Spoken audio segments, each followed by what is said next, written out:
नमस्कार दोस्तों, स्वागत है आपके चैनल पर। आज हम एक दिलचस्प और भावनात्मक छोटी कहानी लेकर आए हैं।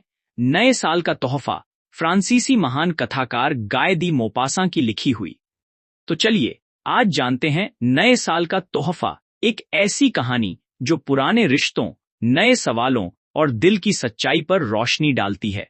जाक द रैंडल ने घर पर अकेले ही खाना खाया और फिर अपने नौकर को जाने के लिए बोलकर वह एक मेज पर चिट्ठियां लिखने बैठ गया। हर साल का अंत वह ऐसे ही करता था। वह पत्र लिखता था और सपने देखता था। वह एक तरह से अपने लिए उन चीजों का पुनरावलोकन करता था जो पिछले नए साल के रोज से अब तक हुई थीं, जो अब बीत चुकी थीं और खत्म हो चुकी थीं। जैसे जैसे उसके दोस्तों के चेहरे उसकी आंखों के आगे आते जाते थे, वह उन्हें कुछ पंक्तियां लिखता था। 1 जनवरी की हार्दिक गुड मॉर्निंग कहता था। इस बार भी वह लिखने बैठ गया। उसने एक दराज खोली, उसमें से एक औरत की फोटो निकाली, कुछ देर तक उसे एकटक देखता रहा और फिर उसे चूम लिया।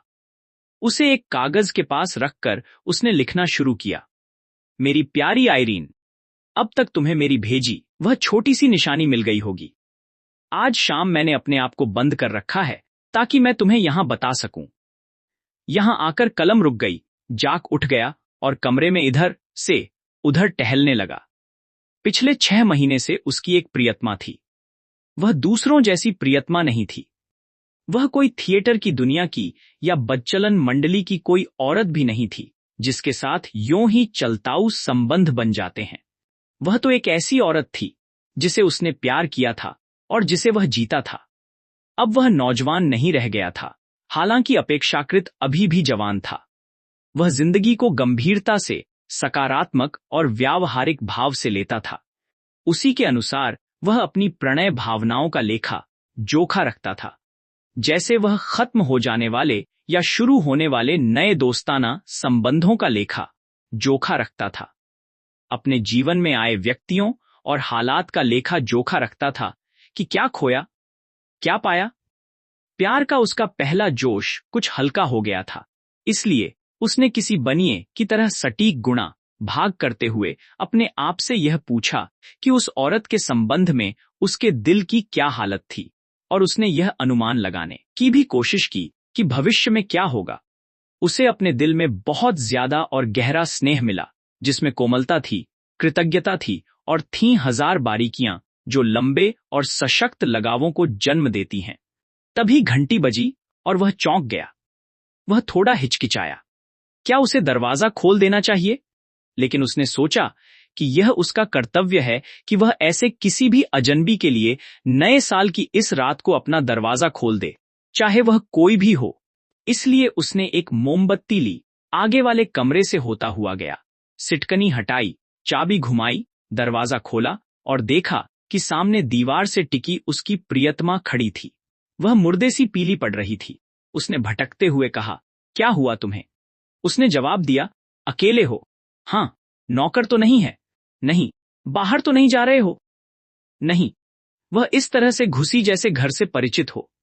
बैठक में पहुंचते ही वह सोफे में धंस गई और हाथों से मुंह ढांपकर बुरी तरह से रोने लगी। वह उसके कदमों पर घुटनों के बल बैठ गया। उसने उसके हाथ पकड़कर उन्हें उसके चेहरे से हटाया ताकि उन्हें देख सके। वह बोला, आयरीन, आयरीन, क्या हुआ तुम्हें? मेहरबानी करके मुझे बताओ कि तुम्हें हुआ क्या है। उसने सुबकते हुए धीमे से कहा, अब मैं इस तरह और नहीं रह सकती। उसकी कुछ समझ में नहीं आया। इस तरह से तुम्हारा मतलब क्या है? हाँ, अब मैं इस तरह और नहीं रह सकती। बहुत सह चुकी मैं। आज दोपहर बाद उन्होंने मुझे मारा। किसने? तुम्हारे पति ने? हाँ, मेरे पति ने। अच्छा। वह चकित रह गया। उसने कभी शक भी नहीं किया था कि उसका पति वहशी भी हो सकता है। वह व्यावहारिक था, अच्छे तबके का था, क्लब जाता था, घोड़ों का प्रेमी था, थिएटर का शौकीन था और तलवारबाजी में दक्ष था। हर जगह लोग उसे जानते थे, उसकी बातें करते थे, उसकी तारीफ करते थे। बहुत शिष्ट था वह, लेकिन बुद्धि के मामले में बहुत साधारण है। उसमें तालीम और अच्छी तहजीब की कमी है, जो तमाम सभ्य लोगों की तरह सोचने के लिए जरूरी है। वह अपनी पत्नी के प्रति समर्पित दिखाई देता था, जैसा कि दौलतमंद और सभ्य लोगों के मामले में किसी आदमी को करना चाहिए। वह अपनी पत्नी की इच्छाओं, उसकी सेहत, उसके कपड़ों की काफी चिंता करता था। इसके अलावा उसने उसे पूरी तरह से आजाद छोड़ रखा था। रैंडल, क्योंकि आयरीन का दोस्त बन चुका था, इसलिए उसे स्नेहपूर्वक उसका हाथ पकड़ने का अधिकार था, जिसका ऋणी अच्छी तमीज वाला हरेक पति अपनी पत्नी के घनिष्ठ परिचितों के प्रति होता है। और फिर जब जाक कुछ समय तक दोस्त रहने के बाद प्रेमी बन गया, तो महिला के पति के साथ उसके संबंध और भी सौहार्दपूर्ण हो गए। जाक ने कभी सपने में भी नहीं सोचा था कि इस घर में तूफान उठेगा। इस अप्रत्याशित जानकारी के उजागर होने पर वह डर गया। उसने पूछा, यह हुआ कैसे? बताओ मुझे। तब उसने एक लंबी कहानी सुनाई, अपनी जिंदगी की पूरी कहानी, अपनी शादी के दिन से अब तक का पूरा किस्सा। कैसे? पहली कहा सुनी एक बहुत ही मामूली सी बात पर हुई थी, फिर बढ़कर अजनबीपन में तब्दील हो गई थी, जो दो विपरीत किस्म के किरदारों के बीच हर दिन बढ़ता जाता है। फिर शुरू हुए झगड़े और बिल्कुल अलगाव, जो दिखावटी नहीं वास्तविक थे। उसके बाद उसके पति ने अपना उग्र, शक्की और हिंसक रूप दिखाया। अब वह ईर्ष्यालु हो गया था, जाक को लेकर ईर्ष्यालु हो गया था। आज भी तमाशा खड़ा होने के बाद उसने उसे मारा था। उसने फैसला करते हुए आगे कहा, मैं वापस वहां नहीं जाऊंगी, तुम मेरे साथ जो चाहो करो। जाक उसके सामने बैठ गया। उनके घुटने आपस में छू रहे थे। जाक ने उसके हाथ अपने हाथों में ले लिए। उसने कहा, मेरी जान, तुम एक लाइलाज मूर्खता करने जा रही हो। अगर तुम अपने पति को छोड़ना चाहती हो तो गलतियों को एक तरफ कर दो, ताकि तुम्हारी व्यावहारिक महिला वाली छवि बची रहे। उसने उसे बेचैनी से देखते हुए कहा, तो तुम मुझे क्या सलाह देते हो? यही कि तुम घर वापस जाओ और वहां तब तक अपनी जिंदगी बिताओ जब तक तुम इज्जत के साथ उससे अलग न हो जाओ या तलाक न ले लो। तुम यह जो करने की सलाह मुझे दे रहे हो, यह थोड़ी कायरता नहीं होगी क्या? नहीं, यह अक्लमंदी है और सही भी। तुम्हें ऊंचा रुतबा, इज्जत बचानी है, दोस्तों को बनाए रखना है और रिश्तों को संभालना है। तुम्हें महज अपनी सनक में इन सब को खो नहीं देना है। वह उठ खड़ी हुई और तमकक कर बोली, नहीं, रहने दो। अब मैं इसे और बर्दाश्त नहीं कर सकती। यह खत्म हो चुका है यह सब। फिर अपने दोनों हाथ अपने प्रेमी के कंधों पर रखते हुए और सीधे उससे आंखें मिलाते हुए उसने पूछा, तुम मुझसे प्यार करते हो? हाँ, असल में और सच में। हाँ, फिर मुझे रख लो। वह बोला, तुम्हें रख लूं? मेरे अपने घर में? यहां? अरे, तुम पागल हो। इसका मतलब यह होगा कि मैं तुम्हें हमेशा के लिए खो दूंगा। तुम्हें वापस पाने की उम्मीद भी नहीं रहेगी। तुम पागल हो। उसने धीमे धीमे और गंभीर लहजे में उस औरत की तरह जवाब दिया जो अपनी बातों का वजन समझती है। सुनो जाक, उन्होंने मुझे मना किया है कि तुमसे फिर न मिलूं और मैं तुम्हारे घर चोरी चोरी आने का यह हास्य नाटक नहीं खेलूंगी। या तो तुम्हें मुझे खोना होगा या मुझे पाना होगा। मेरी प्यारी आयरीन, अगर ऐसी बात है तब तो तुम तलाक ले लो, मैं तुमसे शादी कर लूंगा। हाँ, तुम मुझसे जल्दी भी करोगे तो 2 साल में शादी कर लोगे। कितना धैर्यवान है ना तुम्हारा प्यार। देखो, सोचो, अगर तुम यहां रह जाती हो तो कल वह तुम्हें लेने आ जाएगा, क्योंकि वह तुम्हारा पति है, क्योंकि यह उसका हक है और कानून उसकी तरफ है। मैंने तुमसे यह नहीं कहा जाक कि मुझे अपने घर में रखो। तुम जहां चाहो मुझे वहां ले जाओ। मैं तो सोचती थी कि तुम मुझे इतना प्यार करते हो कि तुम यही करोगे, लेकिन मैं गलत थी। अलविदा। वह घूमी और इतनी तेजी से दरवाजे की तरफ गई कि वह जब तक उसे पकड़ पाता, वह कमरे से बाहर जा चुकी थी। सुनो आयरीन, वह अपने आप को छुड़ाने लगी। वह अब उसकी बात सुनना ही नहीं चाहती थी। उसकी आंखों में आंसू थे और होंठों पर बस यही शब्द थे, मुझे अकेला छोड़ दो, मुझे अकेला छोड़ दो, मुझे अकेला छोड़ दो। उसने उसे जबरन बैठा दिया और एक बार फिर उसके कदमों में घुटनों के बल गिरते हुए उसने उसके सामने कई तर्क रखे, कई सलाहें रखीं, ताकि वह जो करना चाहती थी उसकी मूर्खता और उसके भयंकर जोखिम को समझ सके। वह उसे समझाने के लिए जो कुछ भी कहना जरूरी समझता था उसमें उसने कोई कटौती नहीं की। उसके दिल में उसके लिए जो प्यार था, उसकी वजह से वह बाध्य था कि वह उसे मनाए। वह क्योंकि चुप और उदासीन बनी हुई थी, तो उसने उससे विनती की, चिरौरी की कि वह उसकी बात सुने, उस पर भरोसा करे और उसकी सलाह माने। जब वह अपनी बात कह चुका तो उसने बस यह जवाब दिया, अब मुझे जाने दोगो। अपने हाथ हटाओ तो मैं उठूं। इधर देखो, आइरीन, मुझे जाने दोगे?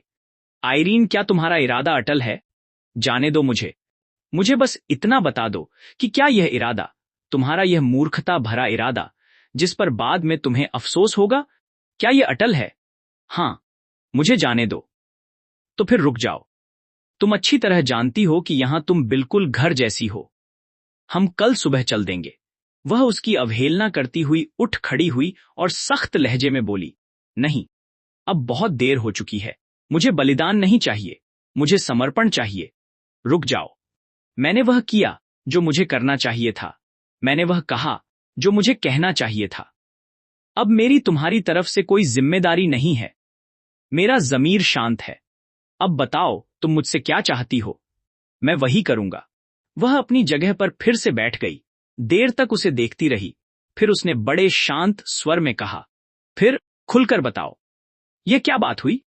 तुम मुझसे क्या खुलकर बताने की इच्छा रखती हो? सब कुछ, वह सब कुछ जो तुमने यह इरादा करने से पहले सोचा होगा। तब मैं देखूंगी कि मुझे क्या करना चाहिए। लेकिन मैंने तो कुछ भी नहीं सोचा। मैं तुम्हें आगाह करना चाहता हूं कि तुम मूर्खता का काम करने जा रही हो। तुम अड़ी हुई हो, तो मैं मूर्खता के इस काम में साझीदारी करना चाहता हूं और इस पर जोर भी दे रहा हूं। इतनी जल्दी अपनी राय बदलना स्वाभाविक नहीं होता। सुनो मेरी जान, यहां सवाल बलिदान या समर्पण का नहीं है। जिस दिन मुझे यह एहसास हुआ कि मैं तुमसे प्यार करता हूं, तो मैंने अपने आप से यह कहा था, जो हरेक प्रेमी को ऐसे मामले में कहना चाहिए कि जो आदमी किसी औरत से प्यार करता है, जो उसे जीतने की कोशिश करता है, जो उसे पाता है और जो उसे लेता है, तो जहां तक उसका सरोकार है और जहां तक उस औरत का सरोकार है, वह एक पवित्र गठबंधन का अनुबंध करता है। ध्यान रहे, यह तुम्हारे जैसी औरत से निपटने का सवाल है, किसी जज्बाती और दब्बू स्वभाव की औरत से निपटने का नहीं। शादी की बड़ी सामाजिक अहमियत होती है, बड़ी कानूनी अहमियत होती है, लेकिन जिन हालात में यह आम तौर पर होती है, उसे देखते हुए मेरी नजर में इसकी बहुत ही कम नैतिक अहमियत है। इसलिए जब ऐसी कोई औरत जो इस कानूनी बंधन से तो अपने पति से बंधी होती है, लेकिन उससे कोई लगाव नहीं रखती, क्योंकि वह उससे प्यार नहीं कर सकती, जब ऐसी औरत जिसका दिल कोई बंधन नहीं मानता, जबकि वह औरत किसी ऐसे आदमी से मिलती है जिसकी वह परवाह करती है और अपने आप को उसे सौंप देती है, जब कोई ऐसा आदमी जिसका कोई और बंधन नहीं होता, जब वह उस औरत को इस तरह से लेता है, तो मैं कहता हूं कि मेयर के सामने हां कहने के मुकाबले वे इस आपसी और स्वतंत्र समझौते से एक दूसरे के लिए अधिक वचनबद्ध होते हैं। मैं कहता हूं कि अगर वे दोनों इज्जतदार लोग हैं, तो उनका मेल अधिक अंतरंग, अधिक वास्तविक, अधिक पुष्ट होगा ही, अपेक्षाकृत तब के जब उसे तमाम पवित्र संस्कारों से पवित्र किया गया हो। यह औरत सब कुछ जोखिम में डाल देती है। यह ठीक इसीलिए होता है क्योंकि वह यह जानती है, क्योंकि वह सब कुछ दे देती है, अपना दिल, अपना शरीर, अपनी आत्मा, अपनी इज्जत, अपनी जिंदगी, क्योंकि उसने सारे दुखों, सारे खतरों, सारी आफतों को पहले से देख लिया होता है, क्योंकि वह एक हिम्मत वाला काम करने का, एक बहादुरी का काम करने का दुस्साहस करती है, क्योंकि वह हर एक चीज का सामना करने को तैयार और कृत संकल्प रहती है। सामना करने को अपने पति का, जो उसकी जान ले सकता है, और सामना करने को उस समाज का, जो उसे बाहर कर सकता है। इसलिए तो वह अपने पति के साथ बेवफाई करने में बहादुरी से काम लेती है। इसलिए तो उसे लेने में उसके प्रेमी ने भी सब कुछ पहले से देखा ही होगा और सभी चीजों से ज्यादा उसे पसंद किया होगा, चाहे कुछ भी हो जाए। इससे ज्यादा मुझे और कुछ नहीं कहना। शुरू में मैंने एक समझदार आदमी की तरह बात की थी, जिसका फर्ज था तुम्हें आगाह करना, लेकिन अब मुझमें बस एक आदमी रह गया है, वह आदमी जो तुमसे प्यार करता है। तो फिर बोलो मुझे क्या करना है। आइरीन ने खुश होकर उसके मुंह को अपने होंठों से बंद कर दिया और धीमे से उससे कहा, यह सच नहीं है प्यारे, कुछ भी नहीं हुआ है। मेरे पति कोई शक नहीं करते, लेकिन मैं देखना चाहती थी, मैं जानना चाहती थी कि तुम क्या करोगे। मैंने हसरत की थी नए साल के तोहफे की, तुम्हारे दिल की, उस हार के अलावा एक और तोहफे की जो तुमने अभी अभी मुझे भेजा है। तुमने वह तोहफा मुझे दे दिया है। शुक्रिया, शुक्रिया। ईश्वर का धन्यवाद है उस खुशी के लिए जो तुमने मुझे दी है। अगर यह कहानी आपको प्रभावित या सोचने पर मजबूर कर गई हो तो वीडियो को लाइक और शेयर करें। नीचे कमेंट में जरूर लिखिए कि आपको इस कहानी का कौन सा हिस्सा सबसे दिल को छू गया।